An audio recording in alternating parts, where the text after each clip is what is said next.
Hi guys, it's Lonnie here, and I am a part of the I'm Me Foundation podcast. And today I am here with Temple Lester. Hi, Hi, Temple. How are you? I'm good. How are you, Alani? Great. Good. Temple Lester is the gifted award-winning 14-year-old creator of STEM Girl Swag and the inventor of STEM Swag Box. She is an entrepreneur, public speaker, and a STEM advocate. So, Temple, tell me about yourself. Okay, so hi, my name is Temple Lester. I'm 14 years old. I'm from Atlanta, Georgia, and I created STEM Girl Swag, which is a movement to encourage girls and minorities to learn about and take an interest in STEM, science, technology, engineering, and math. I also created the STEM Swag Box, which is the coolest science kit ever, and I created it so that kids can just have some science in their home. It's STEM education in a fun way. So that's who I am. That is awesome. So, what inspired you to want to start your STEM Girl Swag? Well, there are many different things that go into it. I've always been kind of a science person, but when I was 9 and 3rd grade, I created my own company called Just Temple, and I started making YouTube videos and DIYs on YouTube. And I want to just encourage my peers and my friends to take an interest in science because a lot of them didn't have interest like I did. And then about 2 years later, when I was in 5th grade, I entered this STEM Talk competition, which is kind of like a TED Talk, but for state of Georgia, we're talking about STEM. And I talked about trading in my crown for a lab jacket, where I told the story about the time the summer before 3rd grade, so the summer before I started my company, I went to a science summer camp and I was the only girl there. And the camp counselors called me their princess, and I didn't want to be a princess. I want to be a scientist, just like all the boys there. So then I created STEM Girl Swag, which helps encourage girls to prove to them that science and STEM can be cool and you can have swag with it. How do you plan to be a world changing woman? That's a good question. Okay. So how do I plan to be a world changing woman by I feel like I'm already changing the world right now. I feel like I'm doing that. But I do it by advocating and I speak to people, I public speak and I talk to different organizations and groups about the importance of having inclusion in STEM, which includes girls and minorities and people of color, which I am. I'm a girl, I'm a minority, I'm a person of color. So that's how I'm changing the world by creating inclusivity and creating places and group sessions where people can feel included. Right. That is awesome. How long have you been doing your STEM Girl Swag? So now I'm in 8th grade. So about 3 years I've been doing STEM Girl Swag. But about this year's my 5-year anniversary of my company. So about 5 years I've been doing this, but public speaking didn't come in until STEM Girl Swag was really invented. And then I started doing expos once I started to realize that I can do science experiments with people. And then STEM Swag Box came along, and I was like, I can give science to people that I've never met before. So What else do you enjoy doing besides like science and all of this cool stuff? okay, a lot of things. I watch a lot of TV and movies, but not the normal things that kids would watch. Like my parents find it weird that I want to watch a docu-series with them. Or I remember the other day, this documentary came out on Netflix, and I want to watch it, and my parents were really confused on why I want to watch it. But we watched it as a family, and we actually really enjoyed it. So that's what I do. I watch a lot of movies, different ranges. Hang out with my friends, kind of go on TikTok and Instagram a lot, which is basically all I do in a day. I read Yes. and I go to my grandma's house and I hang out with her and my cousin and my mom. What do you want to be when you grow up, or what have you always wanted to be like since you were a kid? Oh, okay. So my profession that I say to people is an astrophysicist, which is a person who finds out and discovers about outer space and the universe from Earth. Because I don't want to go up there, I want to stay down here, and I would just like to put something out there and take photos. And I can, astrophysicists are the people that announce, "Oh, we found a new planet," or "Oh, we built this thing to go out in outer space and find us a new universe, maybe find us a habitable home that's not Earth." So that's what I always wanted to do. But then again, I always kind of have had an interest in just being in the public eye, which I am right now. So being in the public eye is just what I Yes. want. That is awesome. What are some of your biggest dreams for the future? Oh, okay. So this is a good question. I have so many that I'm just gonna say a few here. Some dreams that I have for the future. Oh, geez. Maybe get a PhD. That's a good one. Get a PhD would be great. Have my own TV show to interview different people that are science people like I am, or interview different kids and do what they're doing. Go to NASA, work at NASA, do an internship there, probably in high school sometime. So a TV show and NASA are my two biggest things. That's great.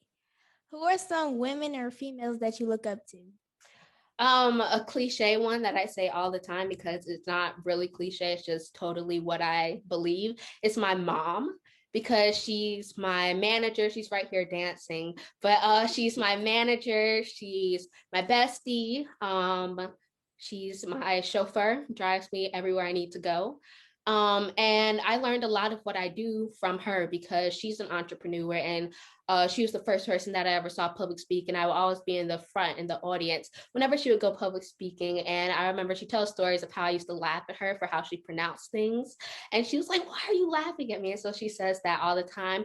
But my first time public speaking was with her. I was 3 or 4, and I got on stage with her, and I got to hold the microphone at this really big event. So that's a lot of my core memories are with her. So I just look up to her, and she's like the person that I want to be, but better. So yeah. Yes. What are some of your biggest accomplishments so far? Okay, so some of my biggest accomplishments, I've spoken to over 10,000 people, Oh, which I wow. think is a very, very big thing. Oh, I've spoken to people all over the world. So I think that's one of my biggest accomplishments. Of course, my box is my biggest accomplishment ever. Like it's the first big thing that I really did that I have to hold and say, hey, all of that. So that's my accomplishments for right now. Of course, I still have so many to go. Oh, I remember, here's my favorite so far that's not really kind of business, but it's still part of my business, is I was posted on Netflix's Instagram account Oh, during wow. Black History Month. So that's my biggest accomplishment that I want to do in 2021. I was like, Netflix, something to do with them. Yeah. So That's that's awesome. That is like so cool. Like, oh my gosh. yeah. Has there ever been a time where you failed at something? If so, how did you overcome it? Yeah, so there have been many times I felt at different things, and many things that have come with being an entrepreneur, especially a kid entrepreneur, that has been kind of bad, or like I didn't want to go through it. But a time that I failed would be in 5th grade. 5th grade was kind of a year for me that I just tell stories from. But science fair, I love science fair. Everybody knew I was the science kid in the grade. So they're like, yeah, she's gonna do really well for this. So it was the day that we all brought our stuff in. We just the whole cafeteria, we couldn't even eat in there that day. The whole cafeteria was just filled with everybody's science boards and everything. And people were saw mine. Once families and teachers started coming in, and they're like, yeah, Temple's gonna win something. And they called 3rd place. It was time for them to call. They called 3rd place. It wasn't me. I was okay. 3rd place didn't get to move on. I did not care.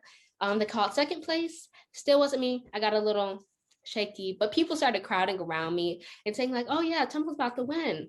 And so I was like, I was feeling it. I was ready to go. I was ready to go up on that stage and get my little ribbon. And they called 1st place, and I was sitting there. We were sitting there. I was like, to my friends, and they called 1st place, and it wasn't me. And that was very a devastating moment, I think, for me, because I thought I was going to do so well. I took all the compliments that I heard. I was just like, that's 1st place right there. But I didn't quit for that. So that's also a thing with failing. You don't quit. You always kind of get back up and you continue on, even if you didn't do it the first time. So the next year I did science fair and I moved on to state, got a cash prize. And the next year after that, I became top 10% in the United States for science fair in middle school. So I didn't quit. I just went on and forgot about it. Yeah, on that don't quit, like keep moving forward. Like what would you like give younger girls or girls who are trying to do what you're doing? What is a message that you would tell them? So the message I always like to say is surround yourself with positivity. I know if I was still surrounded by people that I was surrounded with when I was younger, then I wouldn't be where I am today because a lot of things turn from positive to negative. And I didn't want to keep the negativity around me because it would change my positive into a negative. Right. So I like to keep the positive people around me, whoever my friends are, whoever I'm texting. They're always good people that are so happy for me when I text my group chat or I text one of my friends and I'm like, oh, this happened. They're screaming in the text messages. They're like, woo. So always keep positivity around you, no matter what, for everything that you do, no matter if you're starting a company, you're moving schools, you are starting a new job, just keep positivity around you. That's how you. That is important to keep positivity around you because you don't want, like you said, you don't want that negative energy towards you. You want to keep on going. So yeah.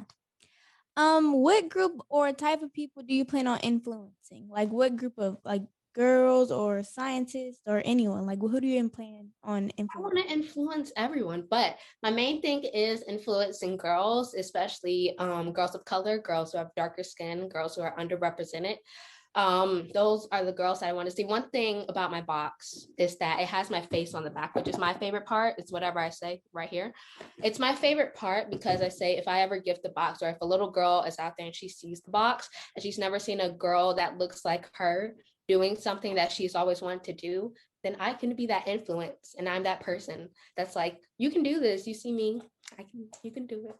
Yes, that's awesome. Oh my gosh, that is like so impactful for like younger women. And yes, I totally agree with you. Okay, so we're gonna play a little game. I need some water for this. Okay. It's game time. She is not ready. Okay, so this is how you play the game. I'm gonna have 15 seconds. You have 15 seconds to answer each question. Okay? It's not that Okay. hard. Maybe you want to think about the thing. Okay? So you only have 15 seconds. After 15 seconds, you gotta stop. All right. All right. Okay. Okay. Are you ready? Mm-hmm. So the first question is, what type of music do you love? Ready, Okay. set, go. All type of music except country. I have a few, like 2 country songs on my playlist. That's it. But my main types are indie rock, indie pop, indie rap, and indie R&B. And then just everything. I listen to everything, anything that I'm like, if I listen to that, yeah. Stop. Load. Yes. Yeah, that was good. Oh my gosh, I love indie music. It's so relaxing. Okay, are you ready? Next question. What are your favorite either authors or your favorite books to read? Go. Okay, so my favorite author is Nicole Yoon. Out of all the books I read, she has 2 that are in my like top. She wrote "The Sun Is Also a Star" and "Everything Everything." "Sun Is Also a Star" is my favorite. It was the book that I read when I got back into reading. So yes. Oh my gosh, you're so there. I think isn't there a movie? Everything. Yeah, there's a movie for "Everything Everything" and "The Sun Is Also a Star." I've only watched "The Sun Is Also a Star," which has Yara Shahidi in it and Charles Melton. Yeah, I think I've seen that one. That movie was really good. Okay, the next question. Who are people of color actors or actresses that really inspire you? Ready, set, go. Marsai Martin. She's like a year older than me, but she's doing so much incredible things. Yara Shahidi, I love Yara Shahidi. She's so incredible. I remember when she announced she was going to Harvard. That was one of my favorite things ever. But Marsai Martin and Yara Shahidi, so many more. Well, thank you, Temple, for coming to my That was so much fun. I wish you had more questions for me. I would love to go over some more things. That game was pretty fun too. That stressed me out. That last question stressed me out. I had to kind of format myself, and I only could say like 2 names. But this was really fun and enjoyable. Please have me come back. I love it so much. Most definitely will. Thank you, Temple, for coming. Y'all can keep up with the next podcast. It will be coming soon. So see y'all soon. Bye, Temple. Bye, Lonnie.